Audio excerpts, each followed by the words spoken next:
Gnostic Gospels, Truth or Deception?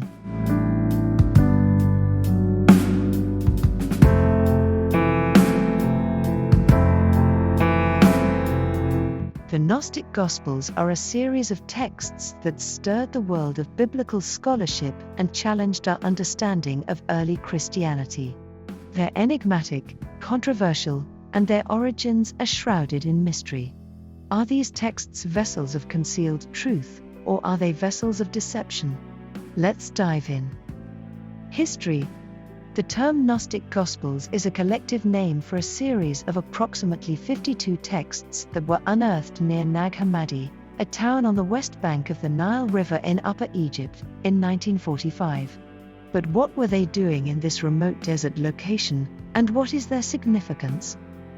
These texts, written between the 2nd and 4th century AD, were not born out of a single movement or tradition.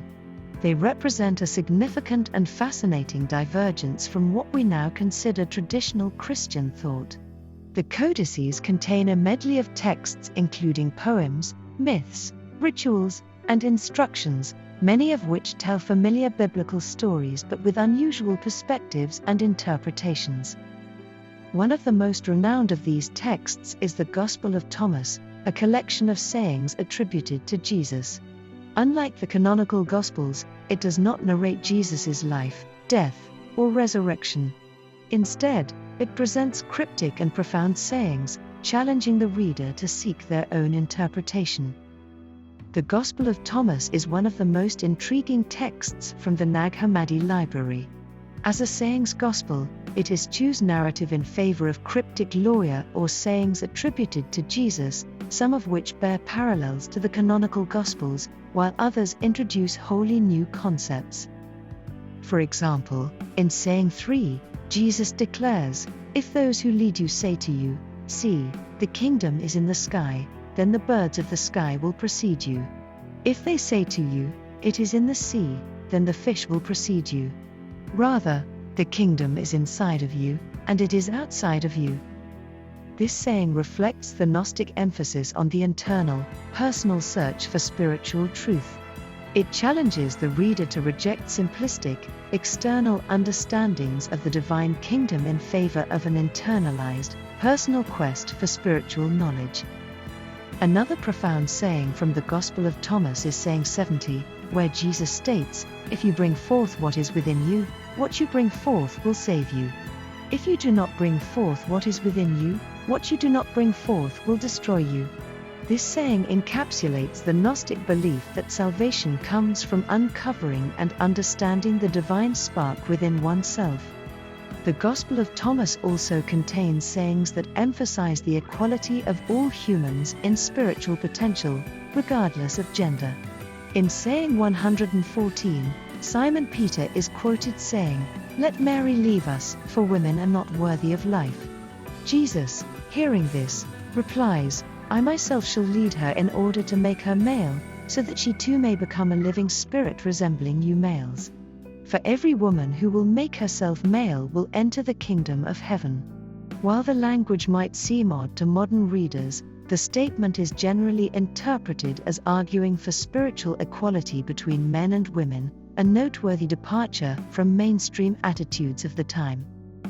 In its enigmatic wisdom and lack of narrative structure, the Gospel of Thomas offers a profoundly different perspective on the teachings of Jesus.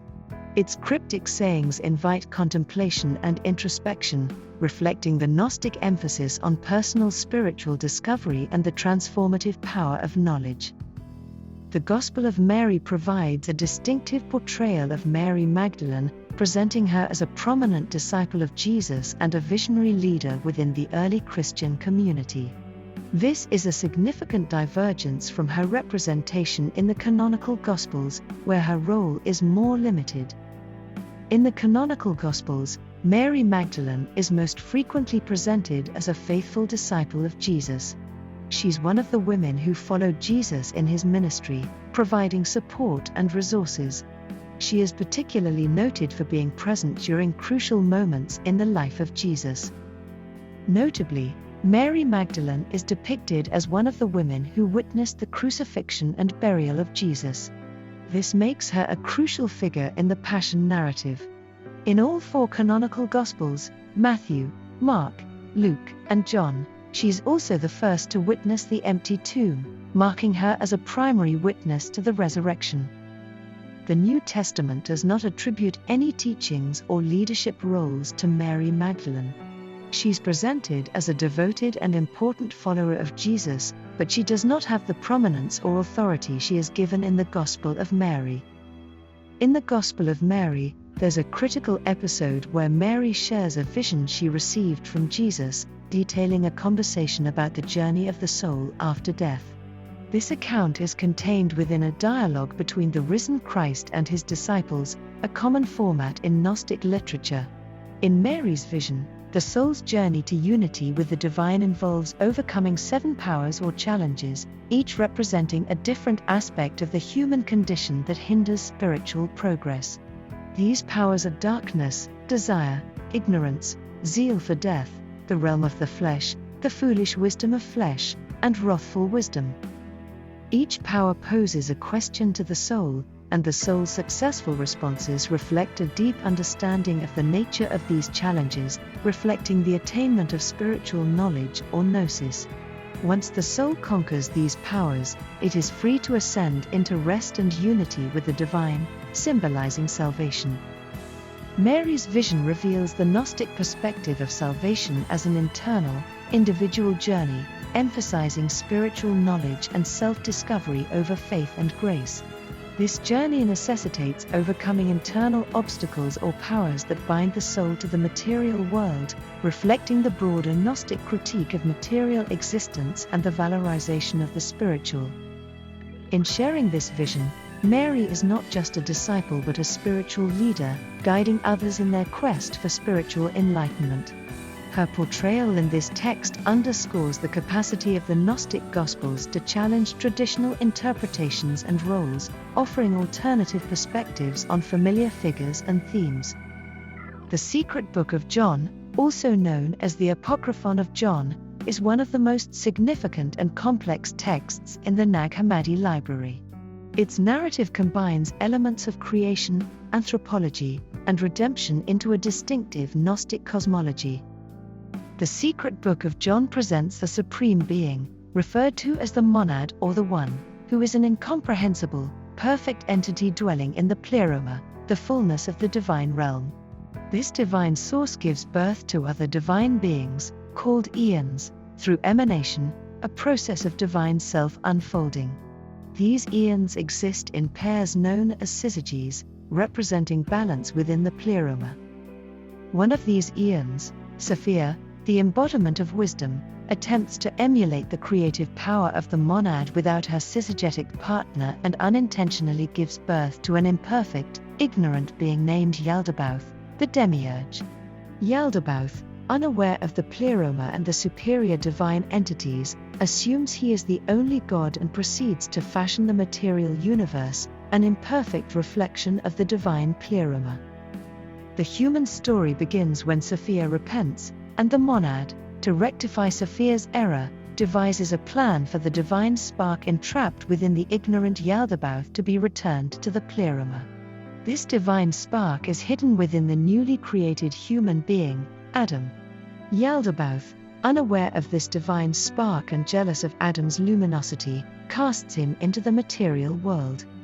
The Secret Book of John then describes humanity's struggle as an endeavor to awaken to the divine spark within, to see past the illusion of the material world created by Yaldabaoth, and to return to the divine fullness of the pleroma. The Redeemer figure, often identified as Christ, is sent by the higher divine entities to aid humanity in this spiritual journey, providing them with the knowledge, gnosis, necessary to achieve spiritual liberation. The narrative in the Secret Book of John radically reinterprets the Genesis creation account, reflecting the broader Gnostic critique of the material universe and the God who created it. It paints a cosmology that combines mythology, philosophy, and spiritual instruction, illuminating the distinctive beliefs and aspirations of the Gnostic communities who produced and used this text. The Gospel of Judas is also one of the notable and controversial of the Gnostic texts. Its significance lies in its radical reinterpretation of the role of Judas Iscariot, traditionally vilified in Christian thought as the betrayer of Jesus.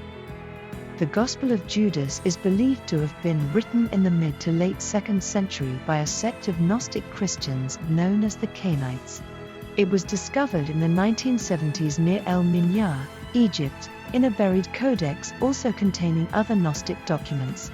However, its journey from discovery to translation was far from straightforward. After its unearthing, the codex was bought and sold by antiquities dealers, passing through various hands and even languishing in a safety deposit box in Long Island, New York, for 16 years. Unfortunately, during this time, the document was stored under poor conditions, causing it to deteriorate significantly. The codex came to the attention of the wider scholarly community in 2000, when it was bought by a Swiss antiquities dealer, who then transferred it to the Maecenas Foundation for Ancient Art in Basel, Switzerland. Recognizing its importance, the foundation arranged for its restoration and translation. In 2006, the National Geographic Society publicized the codex's translation and made its contents available to the public. The translated text revealed the Gospel of Judas, causing a sensation in both scholarly and popular circles due to its unique portrayal of Judas Iscariot. Despite its standalone discovery, the Gospel of Judas shares thematic elements with other Gnostic texts. It carries the hallmarks of Gnostic thought, particularly the emphasis on secret knowledge and the idea of liberation from the physical world. Like other Gnostic Gospels, it offers a radically different perspective from traditional Christian narratives, underlining the diversity of early Christian thought. Furthermore, it's worth noting that the Canaanites, the Gnostic sect thought to have written the Gospel of Judas, held a particular reverence for figures vilified in the Old and New Testaments. Their aim was to challenge mainstream Christian interpretations, and the Gospel of Judas is a prime example of this provocative approach. The recovery and translation of the Gospel of Judas underscore the ongoing process of discovering and understanding early Christian texts.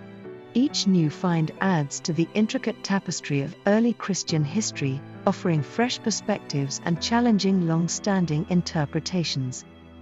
Unlike the canonical Gospels of the New Testament, which depict Judas as a traitor, the Gospel of Judas portrays him as the most trusted disciple of Jesus. According to this text, Jesus shares secret knowledge with Judas, not available to the other disciples. Judas's act of betrayal is reframed as an act of obedience to the instructions of Jesus himself. In one section, Jesus tells Judas, "You will exceed all of them, for you will sacrifice the man that clothes me."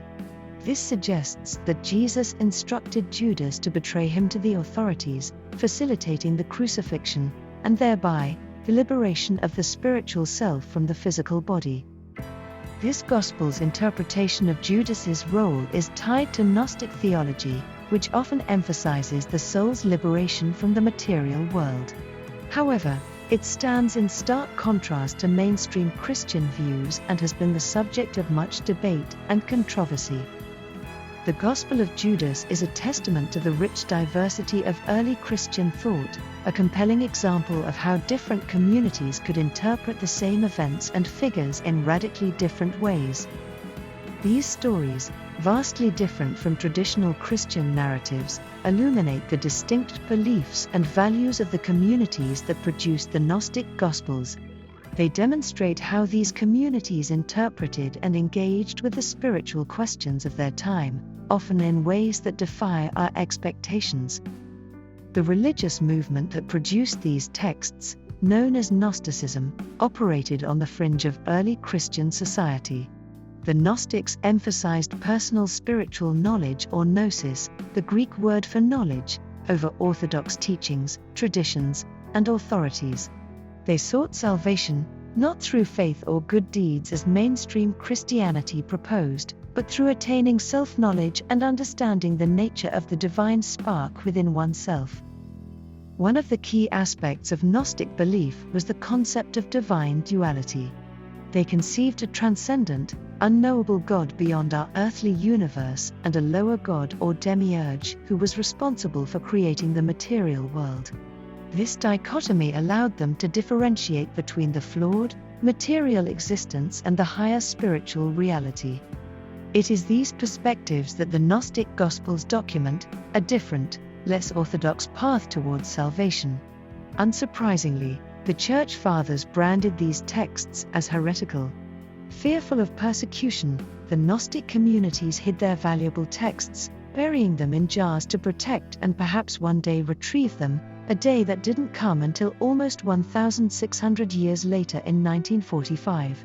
Today, these texts stand as witnesses to the remarkable diversity and complexity of early Christian thought and practice. Discovery. The discovery of the Gnostic Gospels unfolds like a tale from an adventure novel. It was December 1945, and two Egyptian brothers, Muhammad and Khalifa Ali, were digging for a natural soil fertilizer near the base of the Jabal al-Tarif cliff. The cliff was located close to their home in the small farming town of Nag Hammadi. As they dug through the rocky soil, their shovels struck something hard, an unexpected find in the middle of nowhere. Buried beneath the earth was a large earthenware jar, sealed with a bowl-shaped lid. The brothers speculated what it might contain. Would it be gold, they wondered, or perhaps something cursed? Undeterred by the fear of possible curses, they decided to crack it open. What they found inside wasn't gold or jewels, but something much older and, to some, infinitely more valuable. The jar contained 13 leather-bound papyrus books, also known as codices. Each book was carefully sealed in a thick leather cover, protecting the brittle pages from the harsh passage of time. Written on these pages were Coptic scripts, a language that was prevalent in Egypt during the time of the Roman Empire. The scripts had been inscribed carefully, radiating an aura of deep reverence and purpose. These codices had been buried for centuries, hidden away from the prying eyes of the world. After discovering them, the brothers took the codices home, oblivious to the incredible historical significance of their find. It was only years later, after the codices had passed through many hands and endured quite an ordeal, including being burned in a stove for warmth, that their true value was recognized by scholars. Today, these 52 treatises, collectively known as the Gnostic Gospels, provide an unparalleled glimpse into a forgotten era of Christian thought and history, unveiling insights that have challenged and stirred the world of biblical scholarship for decades. Various authors. The authorship of the Gnostic Gospels is shrouded in mystery and speculation. It's evident that they were composed by a multitude of authors, hailing from various sects and philosophical backgrounds, all of whom shared a connection to Gnosticism. Yet, despite the numerous texts and the wealth of material contained within them, none of these authors are explicitly identified. Many of the writings are attributed to apostles such as Thomas, Philip, and Mary Magdalene. The Gospel of Thomas, for example, purports to be a collection of sayings of Jesus, some of which parallel those found in the New Testament, while others are strikingly different. The Gospel of Philip offers profound and sometimes enigmatic insights into the nature of the divine, while the Gospel of Mary, arguably one of the most famous of these texts, portrays Mary Magdalene as a disciple, privy to knowledge not shared with the other apostles. Then, there are the unattributed treatises, revelations, and wisdom texts. Some, like the Secret Book of John, delve deep into the cosmology of Gnosticism, presenting elaborate narratives about the creation of the universe, the nature of the divine, and the origin of evil. Others, like the Gospel of Truth, focus on the Gnostic understanding of salvation and the nature of error. It's believed that the authors of these texts were likely early Christian sects who held Gnostic beliefs. These communities, thriving on the margins of mainstream Christianity, championed a different interpretation of Jesus' teachings. To them, Jesus was not merely a savior but a revealer of knowledge, a guide who could show the path to spiritual enlightenment and self-discovery. However, despite these attributions and assumptions, the true identities of the authors remain hidden. What we do know is that they were part of a vibrant and diverse theological discourse that existed in the early centuries of Christianity.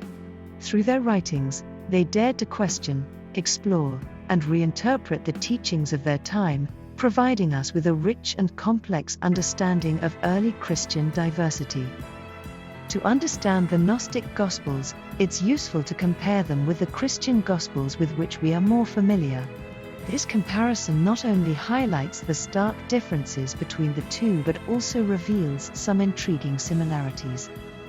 Starting with the similarities, both sets of texts center around the figure of Jesus Christ, his teachings, and his role in human salvation. Some sayings and events in the Gnostic Gospels mirror those found in the New Testament, suggesting a common tradition or source of inspiration. For example, the Gospel of Thomas, a collection of Jesus' sayings in the Gnostic texts, includes many parallels to the Canonical Gospels. Moreover, both the Gnostic and Christian Gospels express a deep concern with questions of spiritual enlightenment, salvation, and the nature of the divine. They also both aim to provide a path for individuals to navigate their spiritual journey and engage with the divine mystery. Now, onto the differences, which are substantial and significant. The most glaring difference is the role and nature of Jesus. The Gnostic Gospels often present Jesus less as a physical being and more as a spiritual entity, a vehicle for divine wisdom. He is a revealer of secret knowledge, providing the gnosis required for individuals to achieve spiritual liberation. This contrasts sharply with the Christian Gospels, which emphasize Jesus' role as the Son of God, his sacrificial death, and bodily resurrection as the cornerstone of human salvation. Gnostic texts also have a different perspective on the material world. They typically view it as flawed or even evil, the creation of a lower deity or demiurge. This is a stark contrast to the Christian view of God as the sole creator of a good and meaningful physical world. Further, the Gnostic Gospels often assign a more prominent role to women, most notably Mary Magdalene, who is seen as one of the key disciples of Jesus. This stands in contrast with the New Testament, where women typically have more limited roles. These differences led early church leaders to label the Gnostic texts as heretical, and they were excluded from the Christian canon. However, they continue to be a subject of fascination and study, providing a different perspective on early Christian thoughts and beliefs. The academic world tends to be skeptical about the Gnostic Gospels.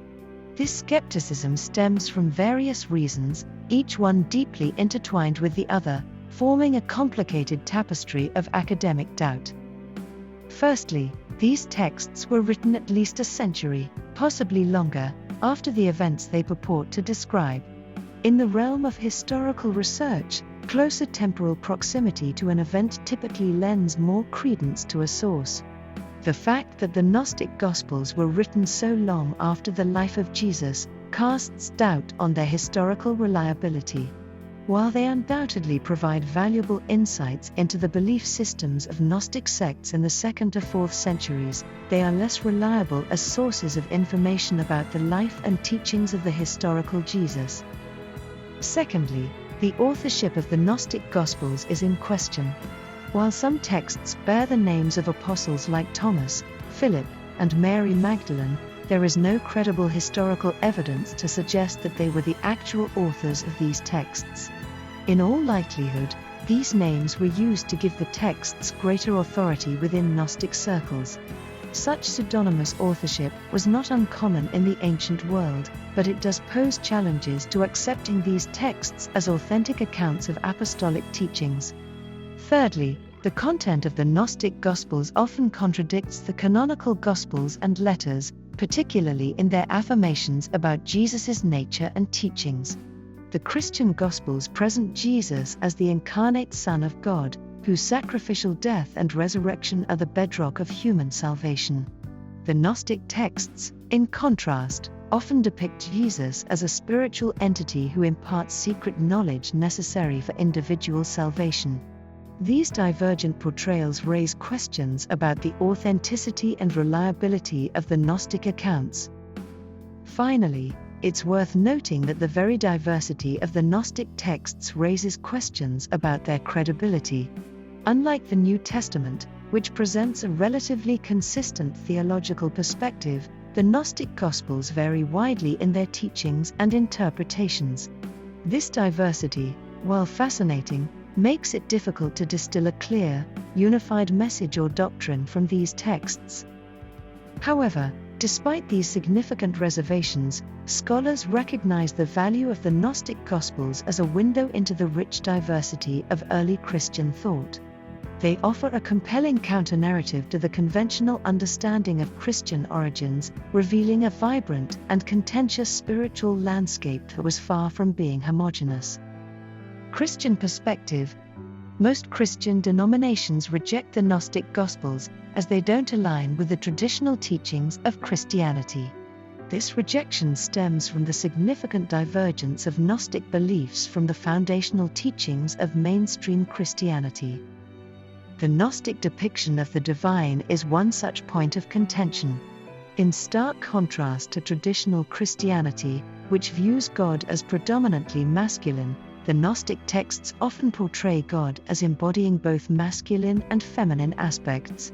Some texts even suggest the existence of a divine feminine entity, such as the figure of Sophia, who plays a key role in Gnostic cosmology. This radically different conception of God's nature deviates from the orthodoxy of mainstream Christianity. The Gnostic concept of the demiurge is another significant divergence. The demiurge, viewed as a lesser deity or craftsman responsible for the creation of the physical universe, is a central figure in Gnostic cosmology. In contrast, mainstream Christianity affirms the belief in a single, omnipotent God who is the sole creator of all things, both physical and spiritual.